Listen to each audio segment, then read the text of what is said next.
Olá pessoal, eu sou a mentora Juliana Santos, estou aqui para ler com você o livro Em Seus Passos, O que Faria Jesus, de Charles Sheldon. Vamos nessa aventura do capítulo 2. Henrique Maxwell e um grupo de membros da igreja permaneceram no gabinete pastoral por algum tempo.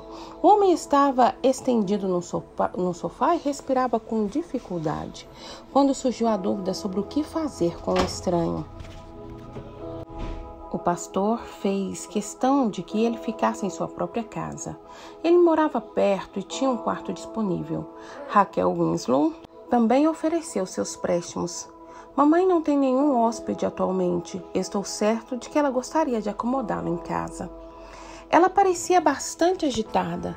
Ninguém, entretanto, notou porque estavam todos excitados com o estranho acontecimento.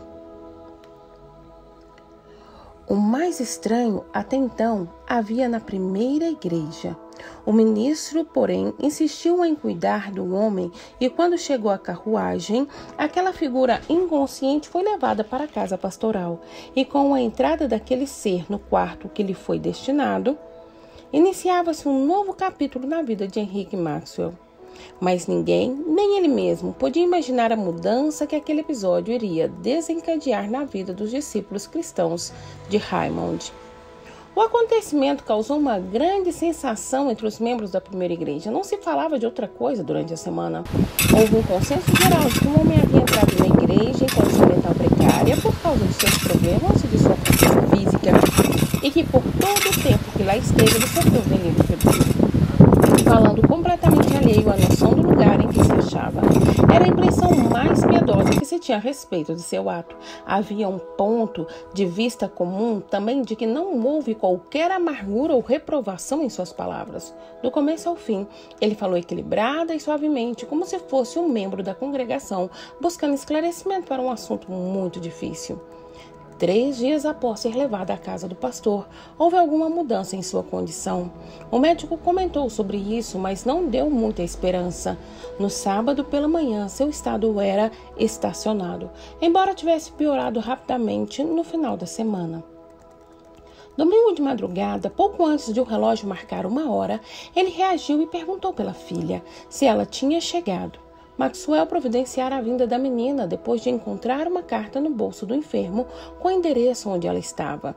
Desde que tivera o desmaio, poucas foram as vezes em que ele recobrou a consciência e falou coerentemente. A menina está vindo para cá, deve chegar logo, respondeu Maxwell ao sentar-se ao seu lado, trazendo no rosto as marcas do abatimento produzido por uma semana de vigília, uma vez que fez questão de ficar velando todas as noites. Nunca mais verei minha filha neste mundo, sussurrou o homem, acrescentando com grande esforço, o Senhor foi muito bom para mim. Sinto que é isso que Jesus faria. Então, poucos minutos virou ligeiramente a cabeça e antes que Maxwell pudesse notar, o médico disse em voz baixa, ele morreu. A manhã que raiou no domingo sobre Raymond foi igualzinha à manhã do domingo anterior. Henrique Maxwell subiu no púlpito e deparou com uma das maiores audiências até então reunidas na primeira igreja. Ele estava abatido, parecendo ter saído de uma longa enfermidade. Sua esposa estava em casa cuidando da menina que tinha chegado no trem da manhã, 1h depois do seu pai falecera. O cadáver estava naquele mesmo quarto. Suas lutas haviam cessado e Maxwell podia ver-lhe o rosto enquanto manuseava a Bíblia e colocava em ordem os diversos avisos a serem dados do púlpito, como tinha o hábito de fazer durante 10 anos. O serviço do culto daquela manhã trazia um elemento novo. Ninguém se recordava de alguma vez que Henrique Maxwell tenha pregado pela manhã sem anotações. Naquela realidade, ele tinha feito isso acidentalmente, logo no início do seu pastorado, mas havia já muito tempo que ele escrevia cuidadosamente cada palavra do seu sermão matutino. Muitas vezes fazia o mesmo com o sermão da noite. O sermão desta manhã não poderia ser considerado uma peça oratória admirável, como de costume. Ele falava com visível excitação. Percebia-se que alguma grande ideia se agitava em sua mente na tentativa de ser exposta, mas ele não se expressava através do tema que tinha escolhido para pregar. Perto do final do sermão, ele reuniu as forças que lhe faltaram no começo. Fechou a Bíblia e, deslocando-se para o lado do púlpito, olhou para o seu auditório e começou a falar sobre a cena em comum do último domingo. Nosso irmão, e as palavras soavam de um modo estranho, faleceu nesta manhã. Ainda não tive tempo de conhecer toda a sua história. Ele tinha uma irmã que vive em Chicago. Escrevi a ela, mas ainda não tive resposta. Sua filhinha chegou e ficará conosco por algum tempo. Fez uma pausa e encarou a congregação. Constatou nunca ter visto tantas faces compenetradas durante todo o seu ministério. Ele não se sentia capaz de transmitir a seu público todas as suas experiências, as suas crises íntimas que ainda o oprimiam. Mas algo dos seus sentimentos fluía dele para eles e parecia estar agindo sobre um impulso controlado e consciente para comunicar-lhes alguma coisa da mensagem que guardava em seu coração. E assim continuou. A aparência e as palavras daquele estranho aqui nessa igreja, no último domingo, causaram em mim uma impressão muito forte. Não sou capaz de esconder de vocês ou de mim mesmo o fato de que o que ele disse, seguido de sua morte em minha casa, tem me compelido a perguntar, como nunca fiz isso antes, o que significa seguir a Jesus? Não estou em condições de atribuir qualquer culpa a quem quer que seja nessa igreja ou de condenar seu comportamento cristão, tanto em relação a esse homem como a outras pessoas que vivem em idênticas condições neste mundo. Entretanto, isso não me impede de concordar com as palavras ditas aqui por aquele homem. Ele tocou numa verdade vital que devemos encarar e à qual devemos tentar responder, ou então aceitar as acusações e condenações que nos foram dirigidas, ou pior ainda, reconhecer que fracassamos como discípulos de Cristo. O que nos foi dito no último domingo é essencialmente um desafio ao cristianismo, atualmente praticado em nossas igrejas. Tenho sentido isso de modo crescente a cada dia que passa. Creio que nunca houve nessa igreja um momento tão apropriado para lhes propor um plano ou propósito que se vem formando na minha mente como reação positiva a muito do que foi dito no domingo.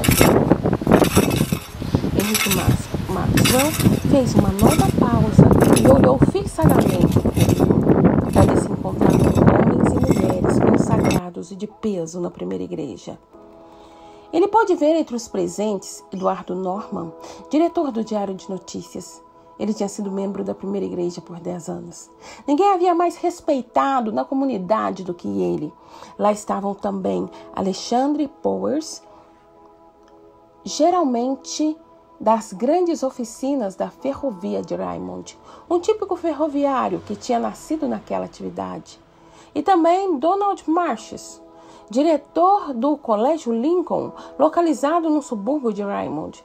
Via Milton, um dos grandes homens de negócios da cidade, que empregava em suas lojas no mínimo 100 pessoas. Presente estava também o Dr. West, que, embora relativamente moço, era uma autoridade famosa em casos de cirurgias especial. Havia ainda o jovem Jasper Casey, autor que tivera um grande sucesso em um livro e dizia-se que estava preparando um novo romance. Lá estava a senhorita Virginia Page, uma herdeira a quem a morte do pai havia deixado uma fortuna superior a $1 milhão e que era possuidora também de atrativos pessoais e intelectuais. E não menos importante do que todos os outros, Raquel Winslow, cuja beleza se destacava no coro e cujo rosto luminoso nessa manhã parecia ainda mais belo em razão do seu profundo interesse em toda aquela cena. Havia alguma razão, certamente, diante deste patrimônio superior de mentes e corações da primeira igreja para que o pastor Maxwell se animasse diante de quaisquer novas empreitadas. O corpo de membros da igreja era efetivamente um conjunto de fortes caracteres, mas ao observar seus rostos nessa manhã, ele se indignava a respeito da reação que teriam diante da proposição que lhes ia apresentar. Quantos aprovariam e se envolveriam? Ele prosseguiu lentamente. escolhendo cuidadosamente as palavras, dando aos presentes uma impressão jamais sentida, mesmo quando pregava num estilo fulgurante e dramático. O que lhes vou propor neste momento é um plano que não deve parecer incomum ou de realização impossível. Imagino, porém, que muitos dos membros o considere irrealizável. Para que não haja dúvida entre tal propósito, vou expô-lo de forma mais simples e direta.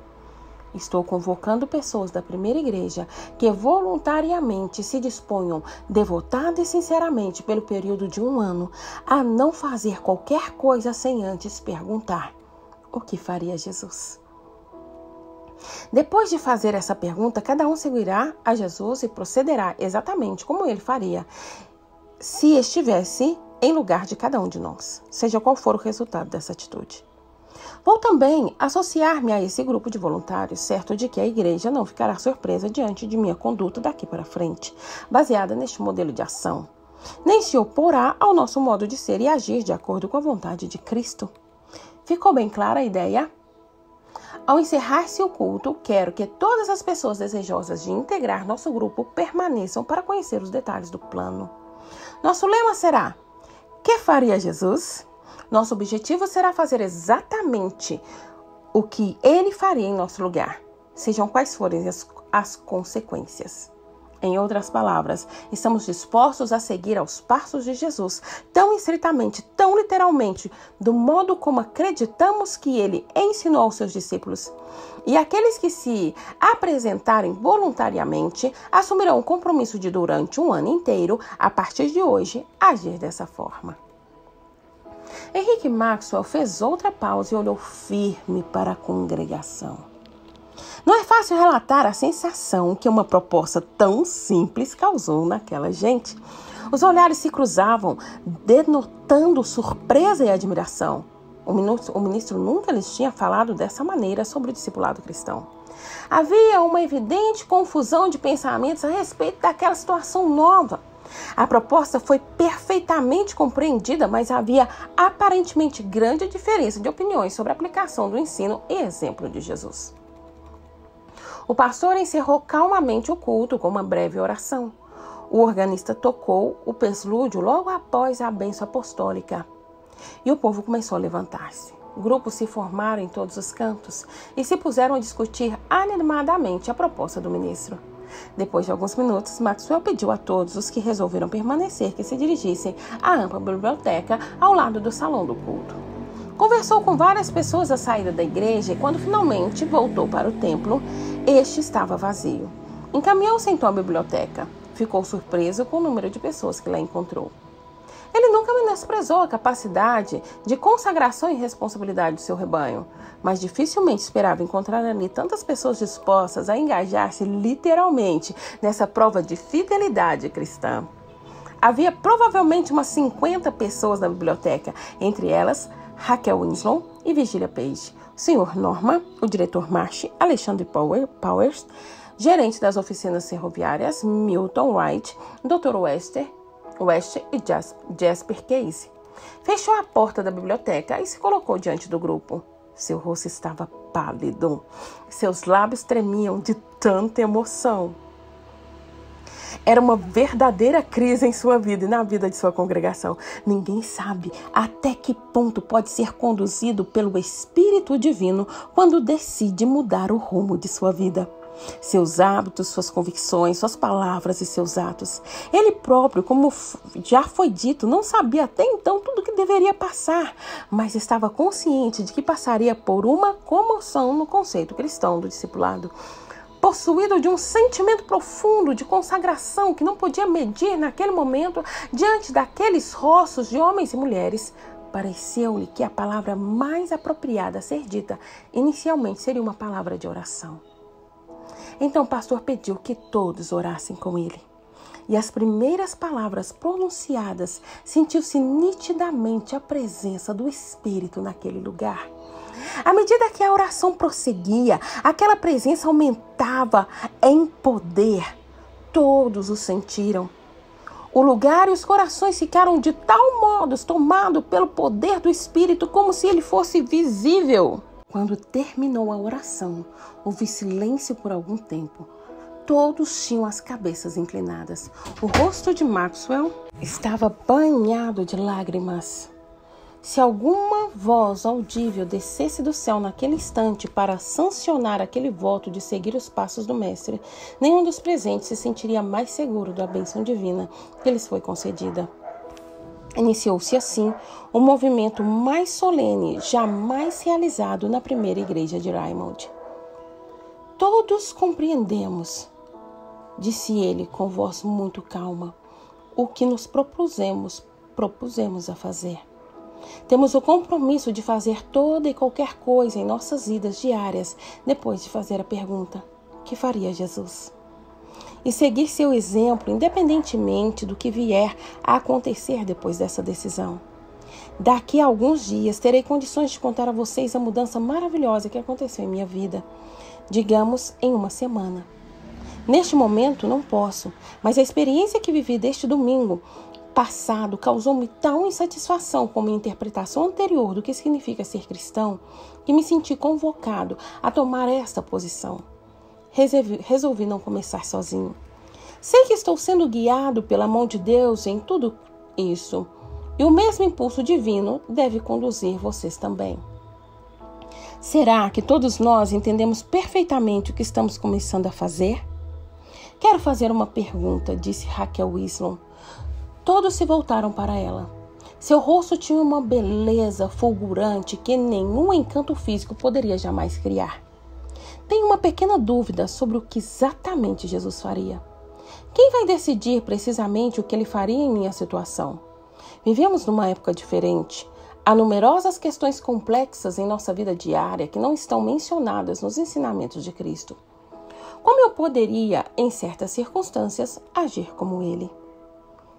Não existe outro caminho que eu conheça, respondeu o pastor, a não ser através do Espírito Santo.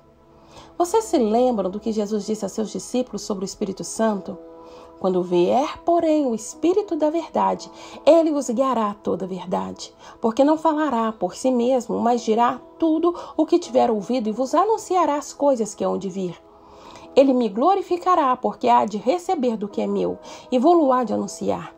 Tudo quanto o Pai tem é meu, por isso é que vos disse que há de receber do que é meu, e vou-lo há de anunciar. João 16, 13, 15. Não tenho conhecimento de outro meio de saber qual é a vontade de Cristo.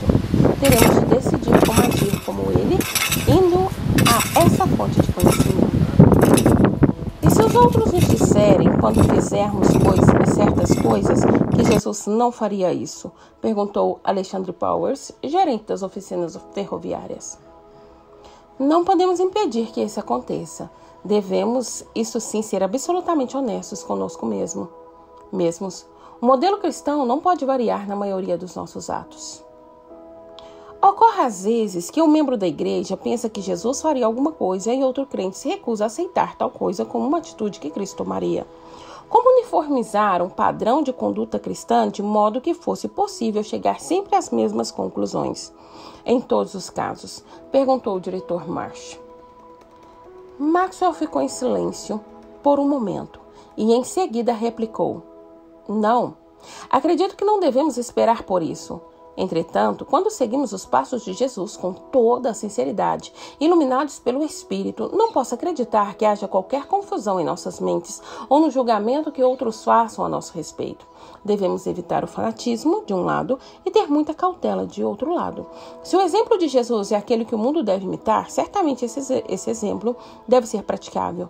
Mas precisamos nos lembrar deste grande fato. Depois de perguntarmos ao Espírito o que Jesus faria, e recebermos a resposta para isso, devemos agir positivamente, qualquer que seja o resultado ou consequência que recaia sobre nós. Está bem entendido? Todos os rostos na biblioteca se voltaram para o ministro num solene gesto de aceitação. Sua proposta foi perfeitamente compreendida. O rosto de Henrique Maxwell voltou a tremer quando notou a presença do presidente da Sociedade do Esforço Cristão, acompanhado de vários dos seus membros sentados atrás dos mais velhos.